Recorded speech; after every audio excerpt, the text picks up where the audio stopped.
on cam tayo para maganda. So we have here the last problem for the quiz. Compute the ultimate moment capacity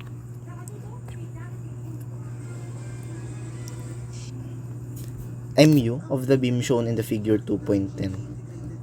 Ito na yung figure 2.10 nakalagay. So assume Fy is equal to 345 and Fc prime is equal to 21. So we have here the non-rectangular beam or triangular beam, no? Saan ka nakita ng ganyan? So we have 3 pieces of 22 mm bars in tension, and we have the width of 375 and the effective depth of the same. So we have the d prime also of 75 mm. So the total height is the 450 mm. So ilagay natin yung given dito, Fy 345 MPa. Let kita yung pagmumukha natin.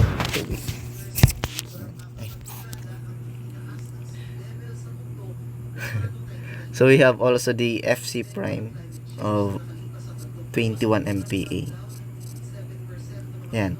So since meron tayong Fc prime na 21, yung beta natin is equal to 0.85. Distract kayo sa kapugian.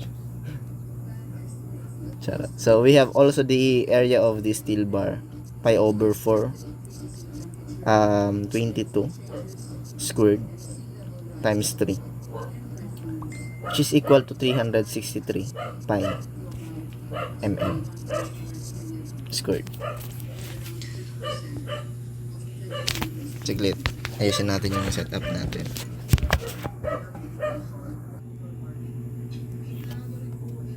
Ayan.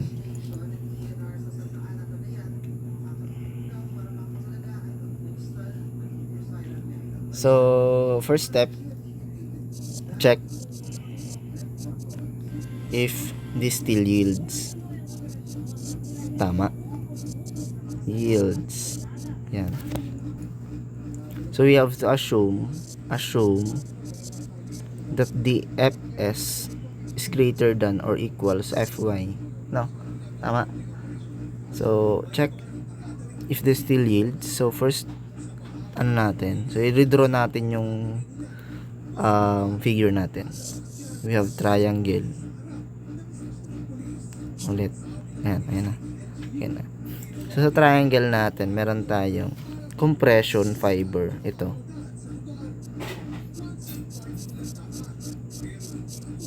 Highlight natin, no? Pwede natin tawagin siyang area of the concrete or the compression. Area of the compression. So meron siyang width na x, and then the effective. And then we have the depth of nasasanay na kasi ko kapag depth automatic effective. So we have the depth of the A or the depth of the compression block A. So marami nalilito dyan na. So meron tayong x and then 375 yung total width, tapos yung height nyo is 450 mm. So di na applicable dito yung 0.85 Fc prime AB, no? Di na siya applicable since ito, yan yung area ng concrete na area ng compression na rectangular, no? Ito yung A, tapos ito yung width. Since triangular na tayo, litong-lito. So we have x and then yung A, ito na yan. Ito na. Yan. Kuha. So meaning, yung area ng concrete na ba't concrete? Pati ko concrete na tayo. Area ng compression natin, compression block is equal to 1/2 x times A. Kuha. So paano natin siya makukuha since meron tayong dalawang unknown. So by using ratio and proportion, so we have the A over x, no? Ito, maliit na triangle. Palitan na ng kulay. Hindi. Ito. maliit na triangle and then malaking triangle, no? A over x equal sa malaking triangle, we have the A or the 450 over 375. Kuha. So solve for the x in terms of A, we have ito, palit natin dito, itaas natin. So we have 375 over 450A. Simplifying, it's around 5 over 6. Yeah, mental calculator. Yan. Double check.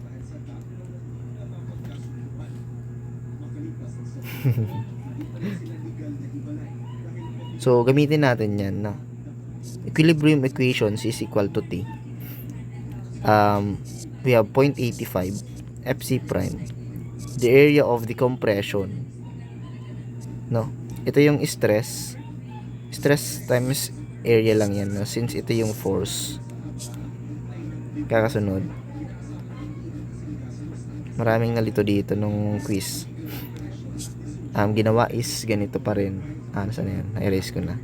0.85 Fc prime AB pa rin yung nagawa. So you have the AS and then Fy, since inassume natin na nag-yield yung steel. So substituting 0.85 Fc prime AC, we have the 1/2 times x. Ito na yung x na gagamitin natin, no? We have 5 over 6 A times A. AC natin, i-rewrite natin dito. AC is equal to 1/2 A times x. Base times height lang yan, ha? So equal AS natin, we have 363 if I am not mistaken. Yan, pi. And then Fy na 400 or 345. Doon. So computing for A, meron tayong isang equation, ito. And then isang unknown na A or the depth of the compression block. So we can compute of A, which is 230 mm. So we have this A is equal to beta times C. Yung C natin, yung beta natin, ito. Saan na yun? Ito. Tandaan nyo yan. Huwag nyo yung kalimutan. Zoom natin. Mga bulag tayo. C is equal to, divide nyo lang. 230 divided by 0.85. We have 270.59 mm. Pa-double check. Check if the correct or check if correct assumption. Paano tayo mag-check kung correct yung assumption? By using the formula of Fs is equal to 600D minus C over C. So kasi ito, yung Fs natin kapag greater than Fy siya, yung na-solve natin dito, automatic, still yields ito.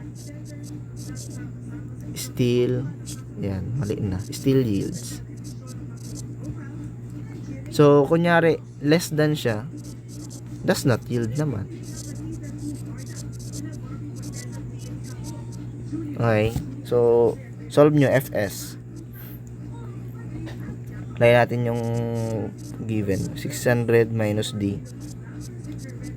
600 times D minus C. 270.59.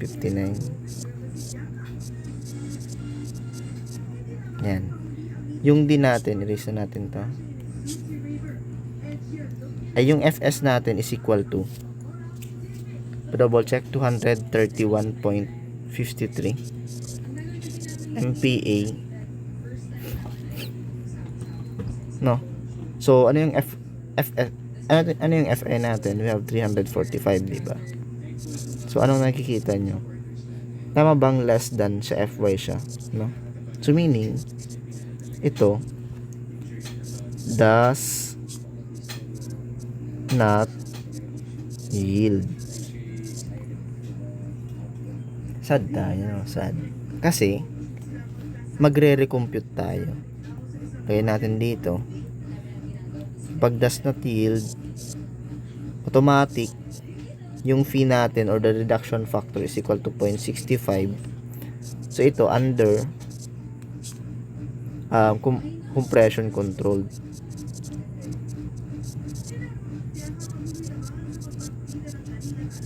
Meaning ito over reinforce siya, no? Since does not yield siya. So tendency natin is since ito ay singly lang naman siya, no? Wala tayong ibang i-analyze, as singly lang naman siya. So wala naman tayong pwede naman natin siyang i-analyze as doubly. But sa problem na to, o parang problem wise, we will just analyze it as singly but does not yield in case to na siya, no? So meaning kunyari nasa design tayo, kapag ganito ang gagawin, automatic magdadagdag tayo ng bakal. So dapat yung mga na-design natin is under reinforced siya, no? So ayan, proceed na tayo. Recompute. Mali pa yung spelling. Recompute.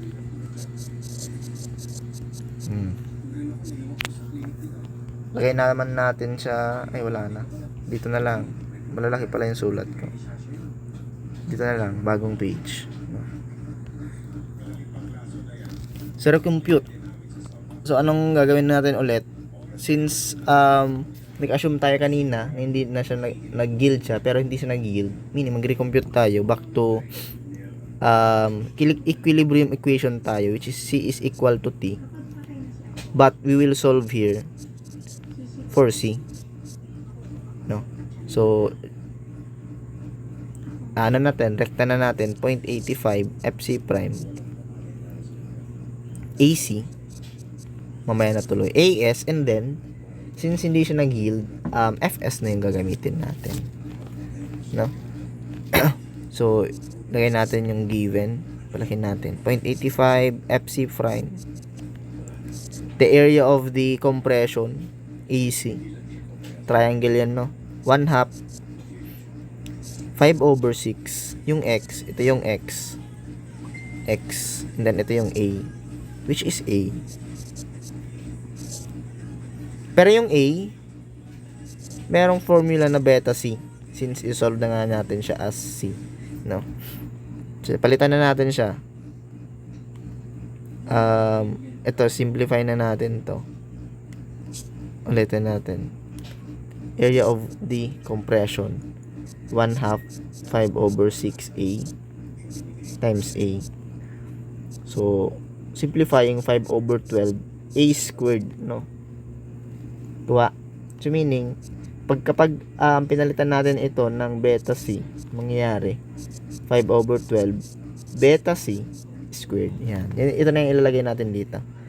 5/12 okay lang. So beta C squared. Yun. So equal AS 363 pi. FS natin we have 600 D minus C all over C. So ayan. Ano yung unknown? C lang. C.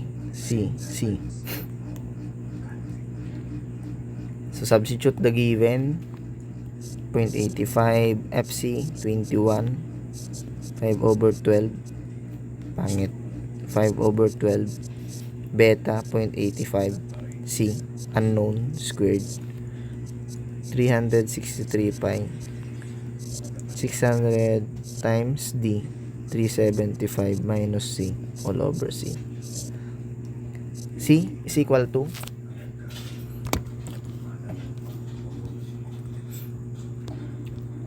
C is equal to 250 point 92. Pa-check. Pa-double check.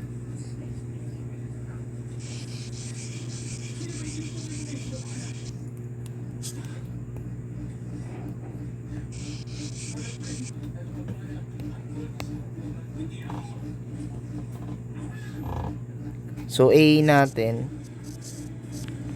A is equal to 213.29 mm.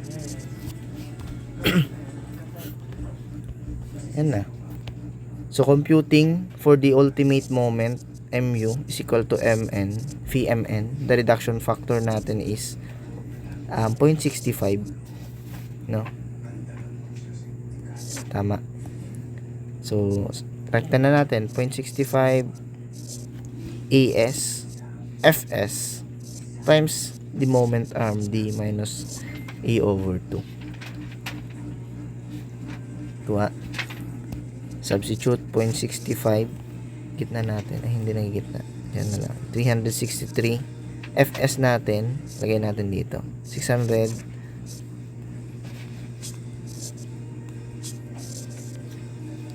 D. 375 minus C. 250. 0.92.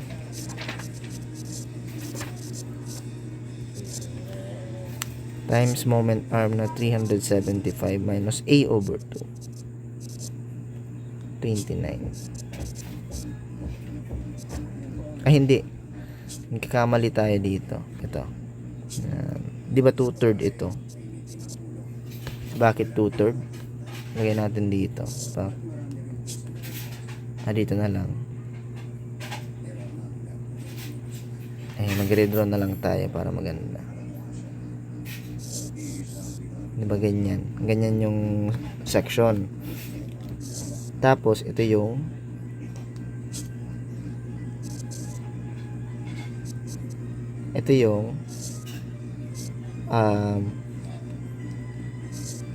stress diagram.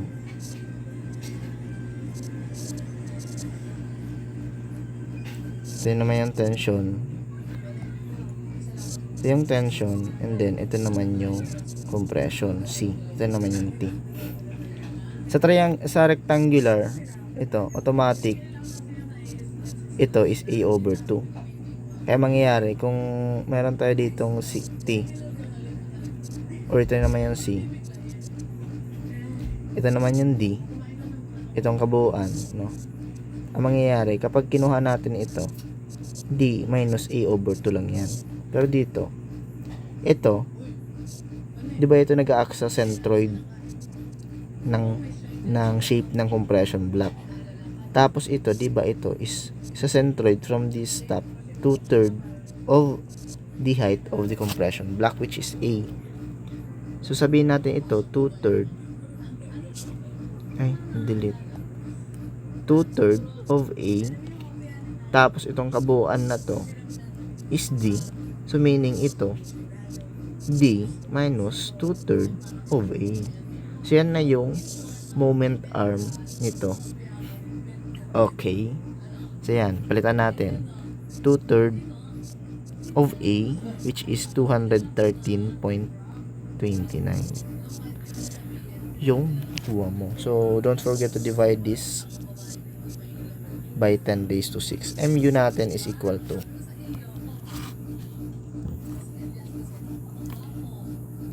double check, 51 pi 19 kilonewton meter.